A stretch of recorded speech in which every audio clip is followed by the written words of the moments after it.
Hello, my friends. I would like to introduce you to a new cognitive tool. It's a mnemonic device. A mnemonic device is anything that triggers your brain and causes you to remember something. This particular mnemonic device, we call it the LogicDie. It creates a step-by-step process for solving problems and achieving our goals. We take problems and convert them into projects by running them through a 1, 2, 3 thinking process. If you had a lot of dice, okay, that would be plural. If you only have one, they're called a die. That's why we call it the logic die. Each side teaches you a lesson. Well, let's use this bigger one. This actually has 7 sides instead of 6 because we count the inside as the 7th side. If you and I are going to change our lives, so we're going to grow the inside out. It's our mental process that we can begin to work on, even though people judge us by our outsides. Now, 6 just reminds us to do our best. But how do we do our best? By focusing on one thing at a time. Every time in our life in the past when we've done our best, it's because we've been focused. Any one thing we focus on, there's 2 sides. There's what we know and what we don't know. So we can't have a closed mind. We need to have an open mind. Any one thing that we want to do our best on, we need to begin to break it down. We just sort of subdivide it by asking questions. Questions leads to answers.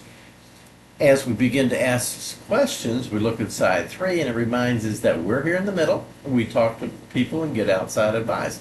We talk to this person, find out what their recommendations are, and then that person's gone. We do our research over here, and we learn this information, and then that information's gone. But now we know what this person knew, we know what this person knew about that one thing that we wanted to do our best on. So the entire learning process is really as simple as focus on one thing at a time, break it down, ask yourselves questions, talk to people and get some outside advice, and then focus again. Now, this not only has 7 sides, but it has 8 points. Where you see sides 1, 2, and 3 to come together, that's the top pivot point. Sides 4, 5, and 6 makes the bottom pivot point.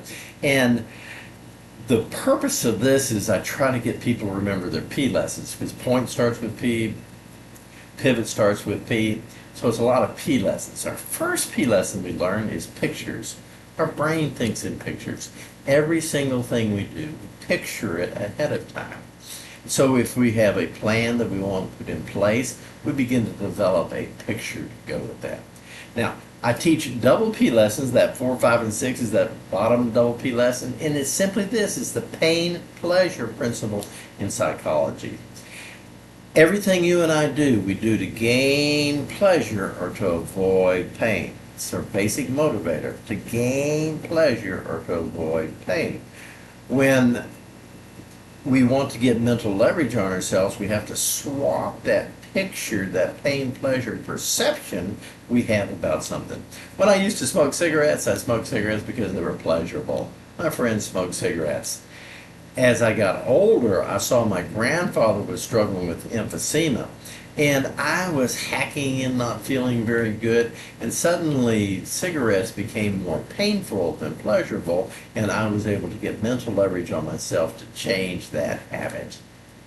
Now, the top double P lesson is by far the most important, and it is simply this.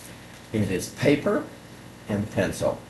It's the moment that you and I take a sheet of paper and a pencil and we begin to write down our ideas that we literally give birth to organized thinking. That's when it becomes tangible, our ideas. If you look around the room that you're in right now, you'll see that every single thing that is man-made there started in somebody's imagination, but it passed through a sheet of paper before it was manifested into the real world. So we know that if we have dreams, we have visions, we have goals, that we have to begin to write down our thoughts on paper and pencil. There is a system for organizing them, and we'll go to side 4, which we'll cover at some point in the future. But I just wanted to thank you for this opportunity, let you know that you can reach me at educationalmissions.org. It's what we do in Uganda. It's a Uganda ministry. You can learn a little more about us. But I'm looking forward to being able to introduce you to a little more in depth about the use of this tool. My name is Stan Reynolds, Stan, S-T-A-N, Reynolds like Reynolds Aluminum, and you can reach me at stan@stanreynolds.com. Thank you so very much. Have a great day.